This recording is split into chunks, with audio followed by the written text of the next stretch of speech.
ਖਾਇਆ ਗੁਲਾਮ ਫਰੀਦ ਫਰਮਾਂਦੇ ਨੇ, ਮੈਂ ਵੇਖਾਂ ਮੇਰਾ ਯਾਰ ਨਾ ਵੇਖੇ, ਜੇ ਮੈਂ ਨਾ ਵੇਖਾਂ ਤੇ ਉਹ ਵੇਖੇ, ਪਰ ਐਡੇ ਬਖਤ ਕਿੱਥੋਂ ਲਿਆਵਾਂ, ਮੇਰੇ ਵੇਖਣ ਦੇ ਵਿੱਚ ਵੇਖੇ।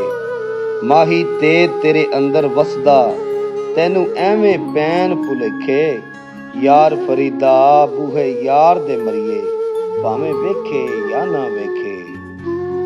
ਤੇ ਕੁਰਬਾਨ ਹੁਸੈਨ ਦੇ ਸਬਰਾਂ ਤੋਂ ਕੀਤਾ ਸਬਰ ਹੁਸੈਨ ਕਮਾਲੇ, ਉਹ ਮਾਂ ਨੇ ਅਰਬੀ ਨਾਨੇ ਦਾ ਅਲੀ ਹੈਦਰ ਪਾਕ ਦਾ ਲਾਲੇ, ਜੰਗ ਜਿੱਤ ਕੇ ਮੁਰਸ਼ਿਦ ਹੱਕ ਸੱਚ ਦੀ ਦਿੱਤਾ ਦੀਨ ਦਾ ਦੀਵਾ ਬਾਲੇ, ਮੇਰੇ ਪੀਰ ਨੇ ਸਾਂਦਲ ਨੇਜ਼ੇ ਤੇ ਕਰ ਛੋੜੀ ਕਾਇਮ ਮਿਸਾਲੇ।